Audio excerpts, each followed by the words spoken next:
First contact. The vast chamber of the Galactic Council hummed with an anxious energy as representatives from 1,000 worlds gathered for an emergency session. Grand Arbiter Zixlora, a being of shimmering light barely contained within a ceremonial exosuit, called the assembly to order. Esteemed colleagues, Zixlora's voice resonated through the chamber. We face an unprecedented situation. Our deep space probes have detected a previously unknown civilization on the fringes of the Orion Arm. Initial observations suggest they may be on the cusp of achieving faster-than-light travel. A chorus of murmurs rippled through the assembled delegates. New spacefaring races were rare, occurring perhaps once or twice a century. But Zixlora wasn't finished. What makes this discovery truly remarkable is the civilization's point of origin, a planet the natives call Earth. The chamber erupted in shocked exclamations. Earth was infamous throughout the galaxy, a forbidden world, quarantined millennia ago due to its extreme geological instability and the violent nature of its nascent species. Ambassador Krell of the Volux Imperium, an imposing reptilian being, leaned forward. Impossible. The last survey indicated the dominant species had barely mastered rudimentary agriculture. How could they have advanced so quickly? Zixlora gestured, and a holographic display materialized in the center of the chamber. It showed a blue-green world, surrounded by a web of satellites and space stations. This data was collected by probe XJ2183 just 3 standard cycles ago. As you can see, the Earthlings have not only survived their planet's volatility, but they've thrived. The display zoomed in, showing bustling cities, advanced transportation networks, and clear evidence of a global civilization. Many of the delegates shifted uncomfortably in their seats. But surely, chittered Nixva, the insectoid representative of the hive clusters, they must have achieved unity to reach this level of development. All advanced species eventually evolve beyond conflict and form planetary governments. Zixlora's exosuit dimmed slightly, a sign of discomfort. That's where the situation becomes complicated. Earth remains divided into hundreds of sovereign nations, many with competing interests and ideologies. The holographic display shifted again, showcasing the planet's geopolitical divisions. One nation, spanning a continent in the planet's northern hemisphere, was highlighted. This nation, which calls itself the United States of America, appears to be at the forefront of Earth's technological advancement. Their military capabilities alone rival those of some mid-tier Galactic Council members. The chamber descended into chaos as delegates argued amongst themselves. Some demanded immediate intervention to contain the potential threat, while others argued for peaceful contact and cultural exchange. Amidst the commotion, a small, unassuming figure rose from their seat. The noise died down as delegates recognized Ilara, the enigmatic representative of the Aetheri, an ancient race known for their wisdom and foresight. Friends, Ilara's melodious voice carried effortlessly across the chamber. Let us not act in haste. These Earthlings, these humans, represent something we have not seen in eons, a truly unique path of development. Yes, their continued division and capacity for conflict is concerning, but consider what they've achieved despite these challenges. The holographic display shifted once more, showcasing human achievements in art, science, and exploration. In just a few thousand years, they'd gone from stone tools to walking on their moon. They've unraveled the mysteries of their own genome, harnessed the power of the atom, and created global networks of information exchange, all while maintaining a diversity of cultures and ideas that most of us can scarcely comprehend. Ilara paused, allowing her words to sink in. I propose we take a more measured approach. Let us observe and learn before we judge. These humans may have much to teach us about resilience, innovation, and the power of competition to drive progress. As the council debated long into the night, none of them realized that their secret was already out. Thousands of light years away, in a cluttered lab deep within a mountain in Colorado, Dr. Emily Chen stared at her computer screen in disbelief. The data from the Deep Space Radio Telescope Array was clear. There was intelligent life out there, and they were talking about Earth. Emily's hands shook as she reached for her phone. Who do you even call when you've just discovered an alien civilization? After a moment's hesitation, she dialed a number she'd been given years ago, told to use only in case of a world-changing discovery. As the phone rang, Emily's mind raced with the implications.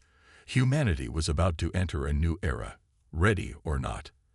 And based on what she'd managed to decode from the alien transmissions, it seemed the United States would be leading the charge. Across the globe, in the Oval Office, the red phone on the president's desk began to ring. In orbit high above the Earth, undetectable to human sensors, probe HFY-2183 continued its vigilant watch. Its quantum processors, far beyond human understanding, processed the intercepted phone call with interest. The probe's directives were clear: observe and report, but do not interfere. As the first rays of dawn broke over the Rocky Mountains, humanity stood unknowingly on the brink of a new age. The stars, long thought to be silent and empty, were suddenly full of possibility and potential danger. In the coming days, weeks, and months, the course of human history would be irrevocably altered. The United States, with its unique blend of innovation, ambition, and military might, would find itself thrust onto a cosmic stage, facing challenges and opportunities beyond anything in its history. The Galactic Council, for all its advanced technology and accumulated wisdom, was about to learn a harsh lesson. Never underestimate a species that had clawed its way to the stars through sheer determination and grit. As Dr. Chen's call was patched through to the highest levels of government, as secret protocols were activated and long-dormant contingency plans dusted off, as the first tentative steps towards a unified human response were taken, one thing became clear. The galaxy wasn't ready for humanity. But ready or not, humanity was coming. And leading the charge, for better or worse, would be the United States of America, a nation forged in revolution, tempered by civil war, and honed by centuries of relentless progress and internal struggle. A nation that, for all its flaws and contradictions, had always looked to the horizon, always pushed boundaries. Now that horizon extended beyond the curved edge of the Earth, out into the star-studded blackness of space, and the Americans, true to form, were determined to meet it head-on. As the sun rose on a new era of human history, the first moves in a cosmic chess game were being made. The Galactic Council debated, humanity prepared, and the universe held its breath. The stage was set for a clash of civilizations, a meeting of worlds that would reshape the very fabric of galactic society. And at the center of it all, a species that refused to be contained, refused to be controlled, refused to be anything less than free. Humanity was about to make its grand entrance onto the galactic stage, and if the cosmic community thought they'd seen everything, they were in for a rude awakening. Because the Americans were coming, and they were bringing with them something the galaxy had never seen before, a spirit of freedom, innovation, and determination that would challenge the very foundations of galactic civilization. The next move was humanity's, and the galaxy waited with bated breath to see what these upstart Earthlings would do next. Rising tensions. The Pentagon's most secure briefing room was packed to capacity. Military brass, intelligence chiefs, and top scientists sat shoulder to shoulder, their eyes fixed on the holographic display at the center of the room. President Sarah Martinez stood at the head of the table, her face a mask of determination. "Ladies and gentlemen," she began, her voice steady despite the weight of the moment. "As you're all aware, Dr. Chen's discovery has been confirmed. We are not alone in the universe, and more importantly, the galactic community is very much aware of us." The room was silent, the implications of this statement hanging heavy in the air. "Admiral Reeves, please brief us on our current capabilities." Admiral James Reeves, a career naval officer with a reputation for straight talk, stood up. "Madam President, the good news is that our Mars colonies are now self-sufficient. The bad news is that compared to what we've learned about alien technology, we're still in the Stone Age." He gestured, and the holographic display shifted to show a schematic of Earth's defense systems. Our orbital platforms and lunar base give us a solid defensive perimeter around Earth, but we have nothing that could stand up to a determined alien assault. Dr. Emily Chen, still looking shell-shocked from her sudden elevation to the center of world-changing events, raised her hand. If I may, Admiral, based on the transmissions we intercepted, I don't think an assault is their preferred option. They seem cautious, uncertain about how to deal with us. President Martinez nodded. That tracks with the CIA's analysis. Director Harding, he gestured, and the holographic display shifted to show a schematic of Earth's defense systems. Our orbital platforms and lunar base give us a solid defensive perimeter around Earth, but we have nothing that could stand up to a determined alien assault. Dr. Emily Chen, still looking shell-shocked from her sudden elevation to the center of world-changing events, raised her hand. If I may, Admiral, based on the transmissions we've intercepted, I don't think an assault is their preferred option. They seem cautious, uncertain about how to deal with us. President Martinez nodded. That tracks with the CIA's analysis. Director Harding.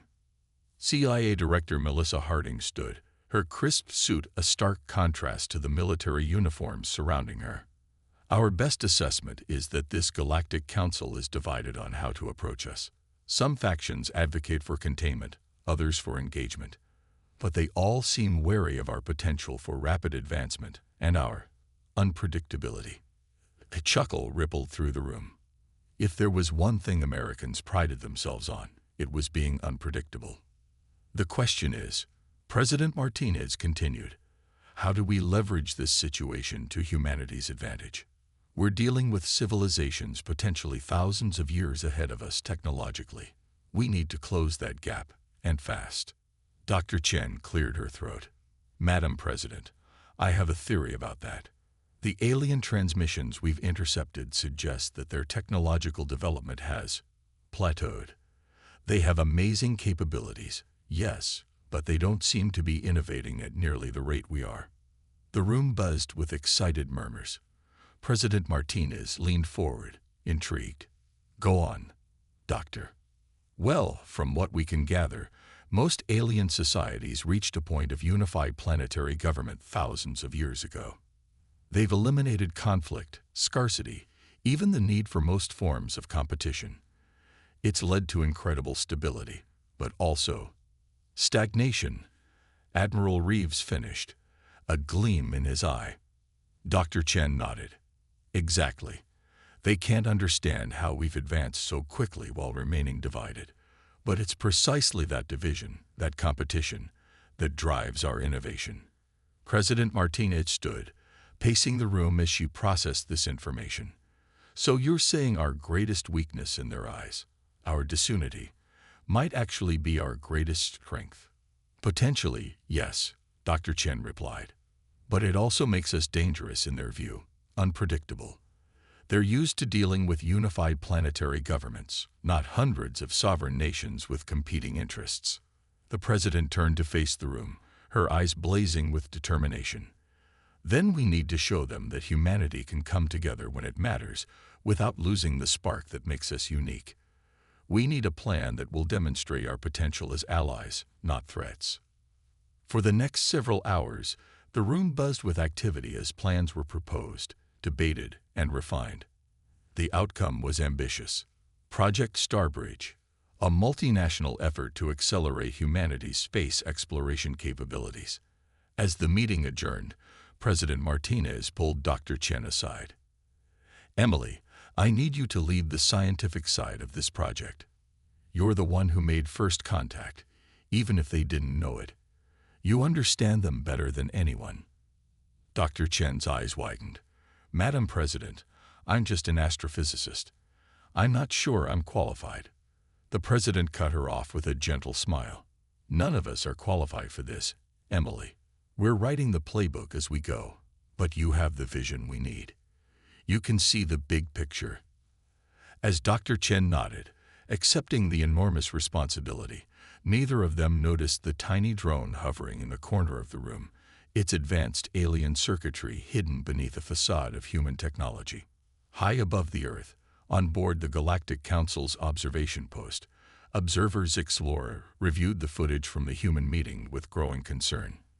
These humans were advancing even faster than anticipated, and worse, they seemed to be aware of the Council's uncertainty. "This changes everything," Zixlora muttered, initiating a priority communication to the Council. "We may need to accelerate our plans." As the encrypted message raced across light years, carrying news that would send shockwaves through the galactic community, humanity was already mobilizing. Project Starbridge kicked into high gear, with nations around the world pooling resources and setting aside old rivalries in the face of this new cosmic reality. The United States, with its unparalleled combination of technological prowess and entrepreneurial spirit, naturally took the lead. In sprawling complexes from Silicon Valley to MIT, from NASA's Jet Propulsion Laboratory to SpaceX's Texas facility, human ingenuity was being pushed to its limits. The goal, to close the technological gap with alien civilizations in years instead of centuries. But even as humanity united in this unprecedented endeavor, old habits died hard. Nations jockeyed for position within the project, corporations fought over patents, and the specter of weaponizing alien technology loomed large in the minds of military strategists worldwide. The Americans, true to form, threw themselves into the challenge with characteristic optimism and drive. "We went from Kitty Hawk to the moon in 66 years, became a rallying cry in labs and workshops across the nation. Imagine what we can do now that we know what's possible." As weeks turned into months, breakthroughs began to pile up. Quantum computing, once a theoretical field, made leaps and bounds. Propulsion systems that could approach light speed moved from blackboards to prototypes. And deep in the Nevada desert, a team of physicists began to unravel the mysteries of manipulating gravity itself. But for every step forward humanity took, the alien observers grew more concerned. The Galactic Council, used to dealing with stable, predictable civilizations, found itself increasingly divided on how to handle the human situation. Some advocated for immediate intervention, arguing that allowing humans unfettered access to advanced technology was too risky. Others pushed for open contact, seeing in humanity a potential rejuvenation of a galactic culture grown complacent. And caught in the middle were the humans themselves, blissfully unaware of the cosmic debate their actions had sparked, focused solely on reaching for the stars with everything they had. As Project Starbridge's first prototype ship prepared for its maiden voyage, as Dr. Chen and her team put the finishing touches on a revolutionary faster-than-light communication system, as President Martinez prepared to address the United Nations on the new era of human unity and purpose, the stage was set for a confrontation that would reshape the galaxy. The Americans were coming, and the universe would never be the same. The American Initiative. The launch site at Cape Canaveral buzzed with an energy unlike anything in its storied history. Thousands of spectators and reporters from around the world gathered, their eyes fixed on the gleaming spacecraft that stood poised on the launch pad. Its sleek design bore little resemblance to the rockets of old. This was Starbridge 1, humanity's first faster-than-light capable vessel. In the VIP viewing area, President Martinez stood flanked by Dr. Chen and Admiral Reeves. The tension was palpable. T-minus 60 seconds, came the announcement over the loudspeakers. Dr. Chen fidgeted with her tablet, running last-minute diagnostics. "The quantum drive is stable," she reported. "If this works." "When this works," President Martinez corrected gently, "it'll change everything." Admiral Reeves nodded grimly.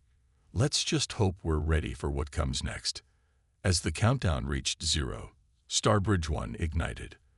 But instead of the familiar roar of chemical rockets, there was only a low hum. The ship rose smoothly, surrounded by a shimmering field of energy, then vanished in a flash of blue light. The crowd erupted in cheers, but in the VIP area, all eyes were on Dr. Chen's tablet. Long seconds ticked by. Suddenly, the screen lit up.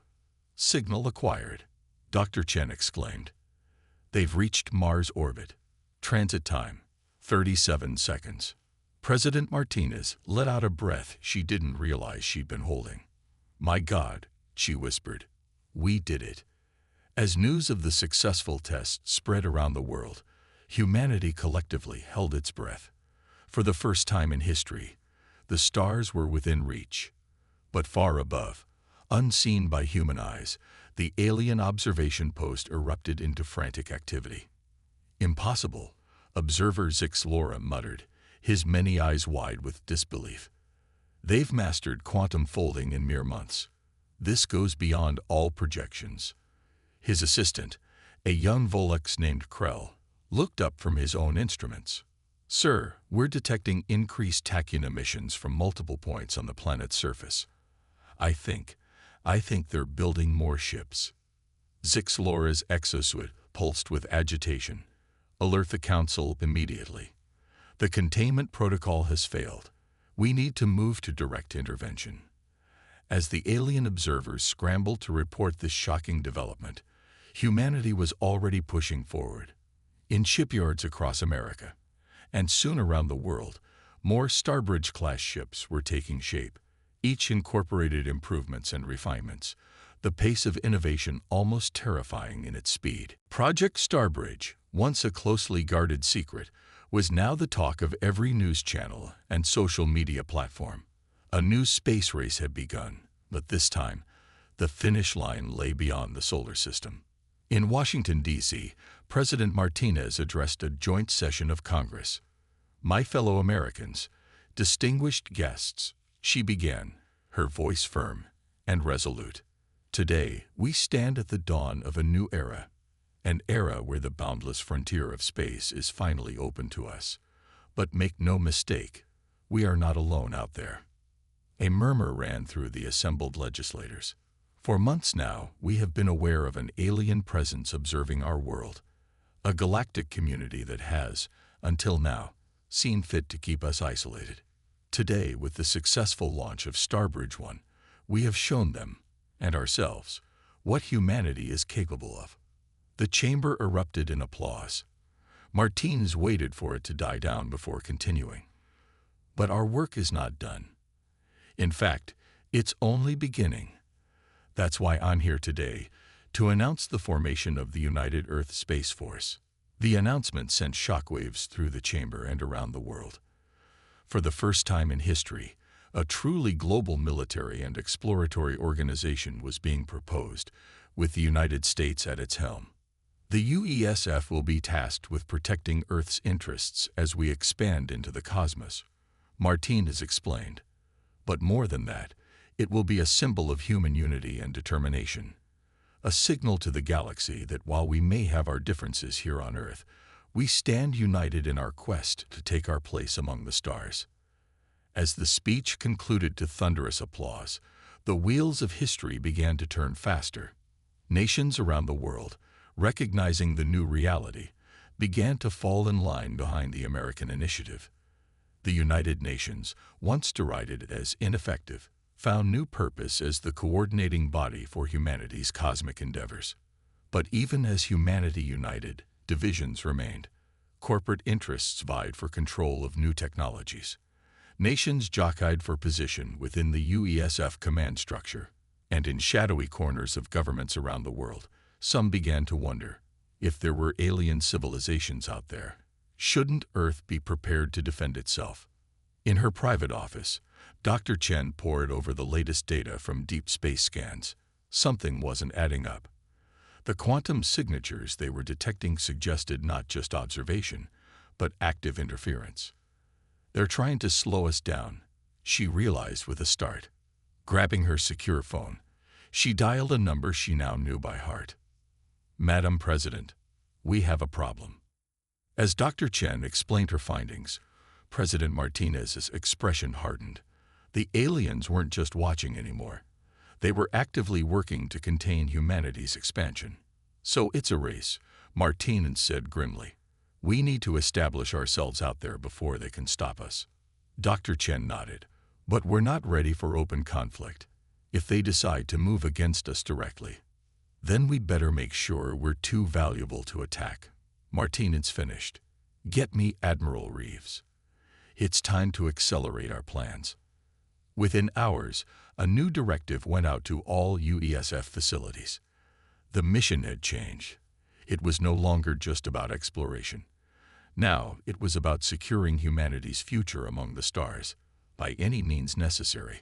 As the first wave of colony ships prepared to launch, as defense platforms were hastily constructed in Earth orbit, as diplomats prepared for the possibility of first contact, the galaxy held its breath. The Americans were coming, and they were bringing the rest of humanity with them, ready or not, into a cosmic arena where the stakes couldn't be higher.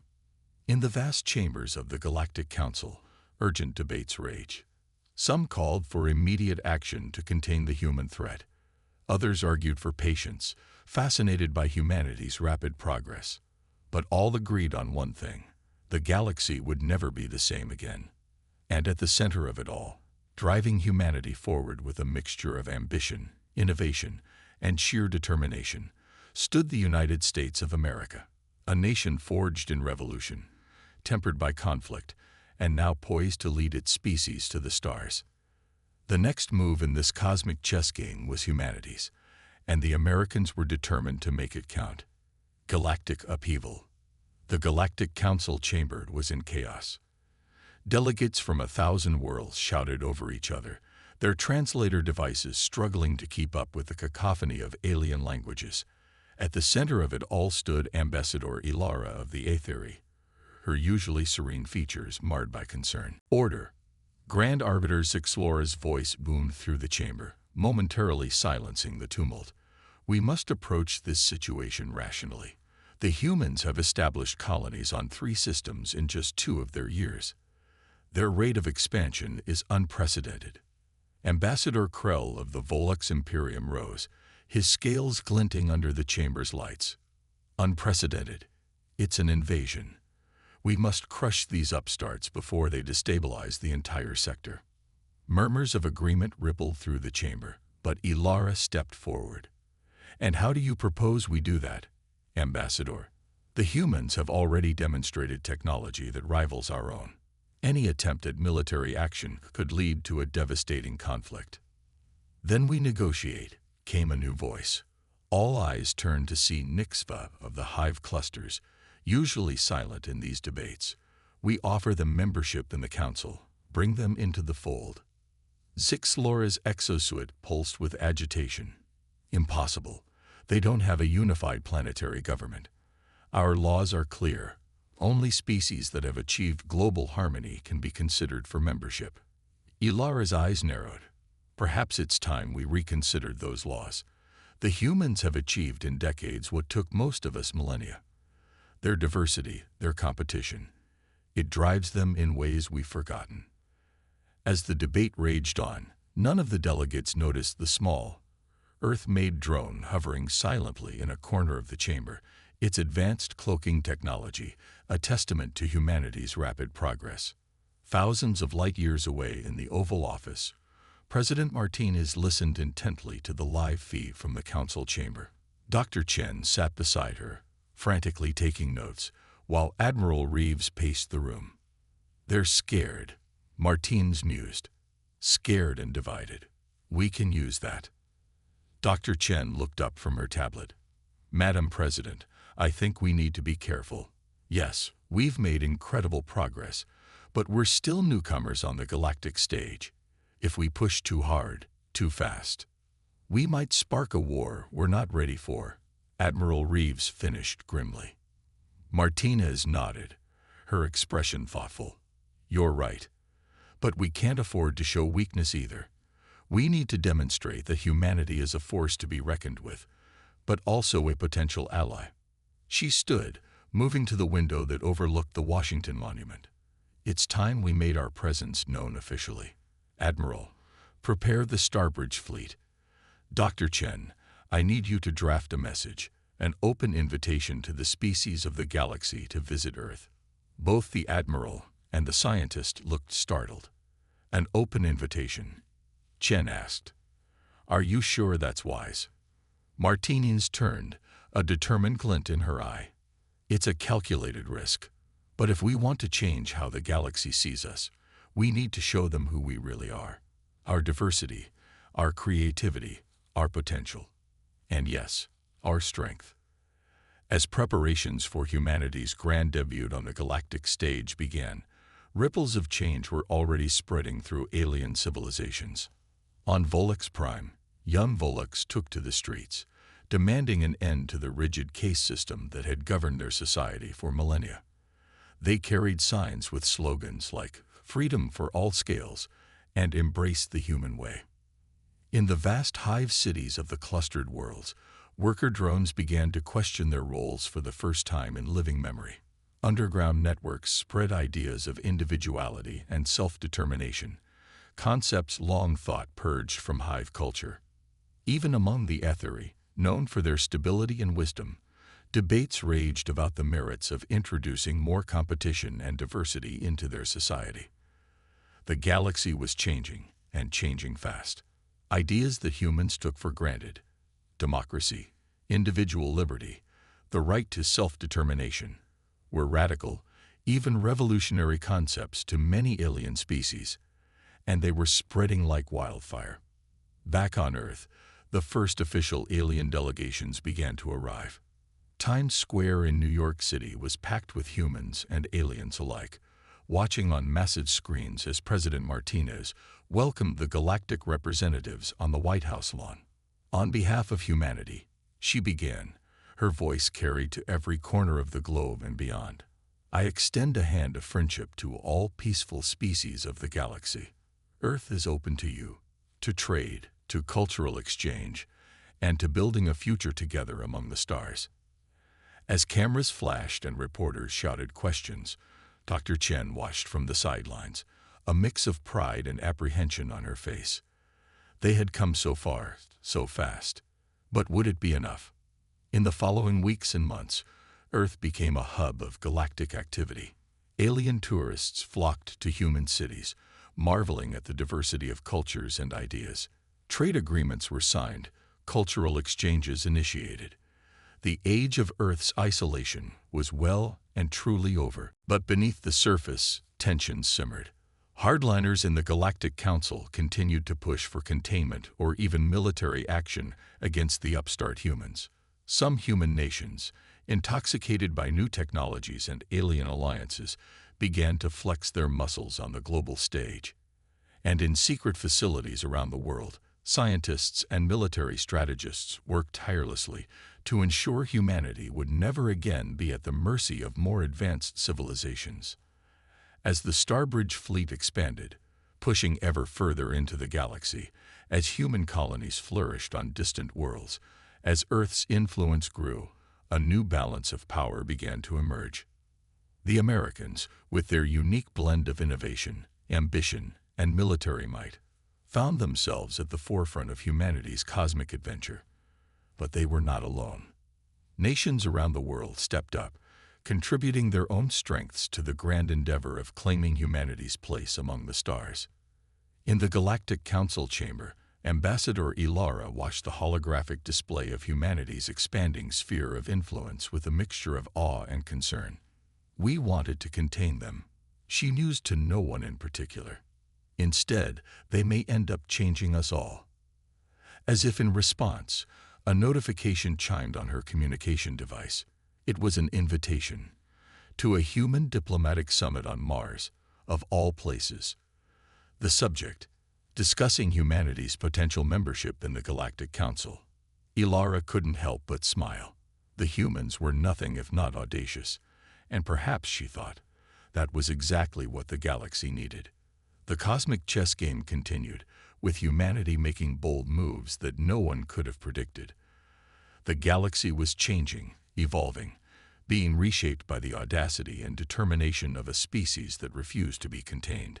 And leading the charge, for better or worse, were the Americans, ready to face whatever challenges the universe might throw their way, armed with nothing but their wits, their technology, and their unshakable belief in the power of freedom and innovation. The next phase of galactic history was about to begin. and it promised to be unlike anything the cosmos had ever seen before. A new era dawns. The Martian sunset painted the sky in hues of deep red and purple, casting long shadows across the sprawling complex of the United Earth Embassy. Inside the Grand Conference Room, an unprecedented gathering was taking place. Representatives from every major galactic civilization sat alongside human delegates, the culmination of years of diplomacy, tension, and rapid change. President Martinez stood at the head of the table, her posture confident but not arrogant. To her right sat Dr. Emily Chen, now serving as Earth's chief scientific advisor. To her left, Admiral James Reeves, his uniform adorned with the insignia of the United Earth Space Force. Distinguished representatives of the galaxy, Martinez began, her voice carrying easily through the translator devices. We stand at a crossroads of history. The decision we make here today will shape the future not just of humanity, but of all our civilizations. She gestured to the holographic display hovering above the center of the table, showing a map of known space with Earth prominently marked. In the short time since humanity has joined the galactic community, we've seen unprecedented change. Some have called it chaos, others, a renaissance. Whatever your view, there's no denying that the old order is shifting. Murmurs rippled through the alien delegates. Ambassador Krell of the Volux Imperium leaned forward, his reptilian features set in a scowl. And who is responsible for this upheaval? You humans, with your reckless expansion and your ideas of freedom and democracy. You've destabilized societies that have known peace for millennia. Before Martinez could respond, Ambassador Ilara of the Aetheri raised a hand. Perhaps Krell, that peace came at too high a cost. Stagnation, complacency. We've been so focused on maintaining the status quo that we forgot the value of growth, of change. Martinez nodded gratefully to Ilara. Change can be frightening, she acknowledged. But it can also be an opportunity. Humanity doesn't seek to dominate or to impose our way of life on others. We seek partnership, collaboration.